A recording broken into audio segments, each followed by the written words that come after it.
About digestive system in human being. हम लोग जो भोजन खाते हैं बच्चों, वो हमें एनर्जी देता है, बट वो जैसा हम खाते हैं वैसा का वैसा हमें एनर्जी नहीं दे सकता, क्योंकि वो बहुत कॉम्प्लेक्स फॉर्म में होता है, बहुत ही hard to absorb, hard to assimilate blood vessel, क्योंकि हमें एनर्जी कहाँ से मिलती है? न्यूट्रिएंट से, कंपोनेंट से। और हम जो फूड स्टफ खाते हैं वो जैसी रोटी है वो जैसी पेट में जाएगी वैसी की वैसी हमें एनर्जी नहीं प्रदान कर सकती, तो उसको क्या होगा?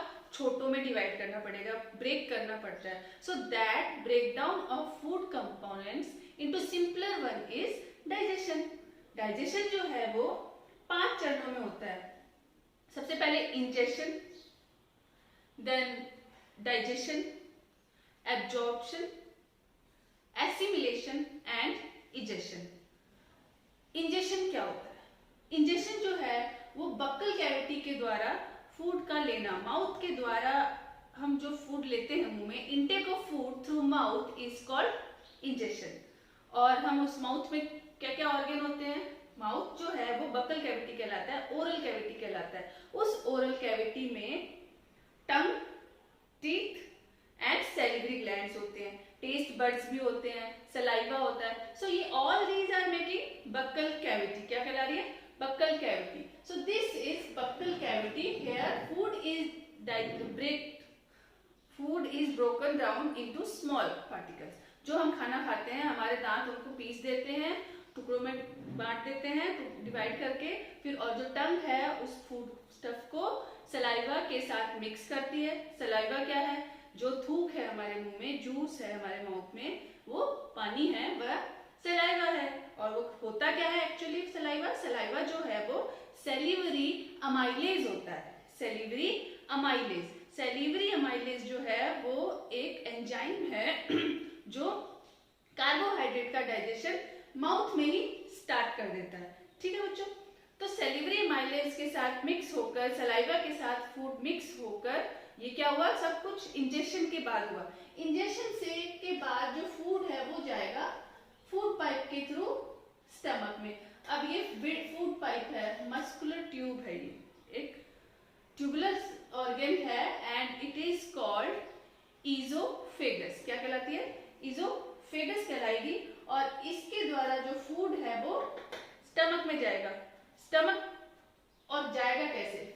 खिसक कर नहीं, इजोफेगस में पेरिस्टैल्टिक मूवमेंट होते हैं। पेरिस्टैल्टिक मूवमेंट क्या होते हैं? Rhythmic contraction relaxation, contraction relaxation. इससे क्या होता है? यहाँ से फूड, ये पाइप कॉन्ट्रैक्ट हुई, यहाँ का फूड नीचे खिसक गया। अब ये यहाँ से जो फूड जहाँ गया वहां पे रिलैक्स हो गई, खुल गई पाइप, तो फूड वहां से छूट गया, नीचे खिसक गया। तो ऐसे खिसक खिसक के बस स्टमक में जाएगा। और this rhythmic contraction and relaxation of food pipe is called peristaltic movement। peristaltic movement कहलाएगा, जिसके द्वारा फूड जो है वो स्टमक में पहुंच जाएगा। स्टमक में जाके फूड जो है वो वहां पे 3 चीजें उसको मिलेगी। फूड जो हमारा मुंह से चबाया हुआ जो खाना है ना, उसे स्टमक में कौन कौन मिलेगा? फिर फूड को मिलेगी hydrochloric acid, gastric juices. Stomach के जो गैस्ट्रिक जूसेस हैं कौन कौन है? HCl, pepsin and mucus also is there. तो यहाँ पे फूड जो माउथ से आया है वो हाइड्रोक्लोरिक एसिड के साथ मिक्स होगा। हाइड्रोक्लोरिक एसिड क्या करेगी? वो जो जर्म्स हैं फूड में, kills germ. Hydrochloric acid present in stomach kills germs and provide acidic medium to pepsin. Pepsin को एसिडिक मीडियम प्रोवाइड करवाती है, क्योंकि जो पेप्सिन है वो प्रोटीन का डाइजेशन करती है, और प्रोटीन के डाइजेशन के लिए पेप्सिन जो है वो सिर्फ एसिडिक मीडियम में ही वर्क कर सकती है। इसलिए HCl जो है वो पेप्सिन को एसिडिक मीडियम प्रोवाइड कराएगा, पेप्सिन जो है वो प्रोटीन का डाइजेशन शुरू करेगी। अब बच्चों जो हाइड्रोक्लोरिक एसिड है वो एसिडिक है, तो उसके एसिडिक इफेक्ट से स्टमक की इनर लाइनिंग को, मसल्स को प्रोटेक्ट करने के लिए वहां पे म्यूकस होगा। म्यूकस क्या करेगा? 3 चीजें प्रेजेंट बताई थी। हाइड्रोक्लोरिक एसिड जो पेप्सिन को एसिडिक मीडियम प्रोवाइड करवाएगी और जर्म्स को किल करेगी जो फूड में है। पेप्सिन क्या करेगी? HCl की प्रेजेंस में फूड स्टफ प्रोटीन पार्टिकल जो है उनका डाइजेशन करेगी। प्रोटीन जो है किसमें डिवाइड होता है? डाइजेस्ट कौन सी फॉर्म में हो जाता है?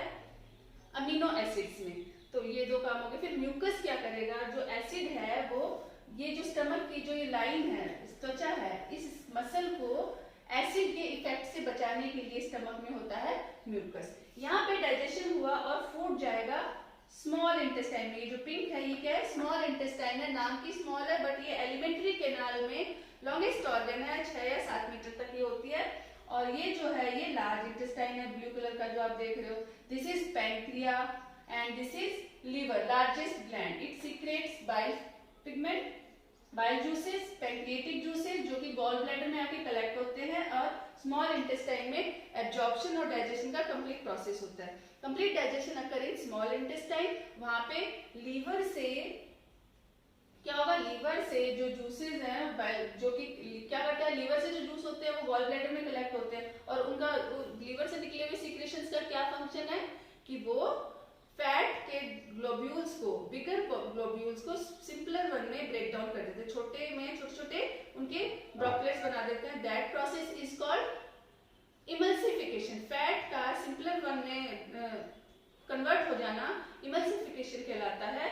और जो पैंक्रिएटिक जूस है वो क्या करते हैं, उसमें होते हैं पेप्टोन और लाइपेज, जो कि पेप्टोन है प्रोटीन का अमीनो एसिड में डाइजेशन कर देता है, और लाइपेज जो है वो लिपिड्स का, फैट्स का डाइजेशन कर देता है। यहां से फूड गया स्मॉल इंटेस्टाइन में। स्मॉल इंटेस्टाइन में कौन रहेंगे तैयार, रेडी, फिंगर लाइक प्रोजेक्शन। जो ये फिंगर लाइक प्रोजेक्शंस होती हैं उसमें वो क्या करती हैं, विलाई होती हैं, क्या कहलाती है, the finger like projection present on the at the inner lining of the small intestine is called villi. And villi is to increase the surface area of absorption of nutrients. Nutrients को ज्यादा से ज्यादा absorb करने के लिए वहां पे villi present होती है, और विलाई के नीचे न्यूमरस ब्लड वेसल्स होती हैं जो उन न्यूट्रिएंट्स को कलेक्ट करके बॉडी के अदर पार्ट्स में पहुंचाती है। यहाँ पे स्मॉल इंटेस्टाइन में लीवर से और पैंक्रिया से जो जूस आया उन्होंने डाइजेशन किया, और कार्बोहाइड्रेट्स का डाइजेशन हुआ ग्लूकोज में, प्रोटीन का अमीनो एसिड में, और लिपिड्स का लाइपेज के द्वारा, फैट्स का किसमें हुआ, फैटी एसिड्स में, ग्लिसरॉल में डाइजेशन हो गया। यहाँ से वो न्यूट्रिएंट जो है वो बॉडी में पहुंच गए। अब यहाँ पे जो वेस्ट न्यूट्रिएंट्स एब्जॉर्ब, जो सेमी सॉलिड वेस्ट प्रोडक्ट जो बचा उसका क्या होगा, वो जाएगा इस लार्ज इंटेस्टाइन में, जो कि ब्रॉडर होती है। The large intestine is smaller in length but broader then small intestine. यहाँ पे वेस्ट प्रोडक्ट जाएगा, undigested food stuff with water, जो रिमेनिंग पानी है, that water content is also absorbed here. फिर जो वेस्ट प्रोडक्ट है जो बच गया अनडाइजेस्टेड, वो रेक्टम, किसके द्वारा, रेक्टम के द्वारा बॉडी से बाहर निकाल दिया जाता है। जो ये बॉडी से बाहर निकालने का प्रोसेस है वो क्या कहलाएगा, egestion, egestion out, throwing out of waste product from the body. Ingestion is intake of food. Digestion, okay, absorption, so clear. और उसके बाद assimilation मतलब जो nutrients का कैसे use हुआ. So this was the human digestion in the simpler way, easiest way. You can get the handwritten notes in the description box also, and subscribe channel, and our next topic will be respiratory system in human being.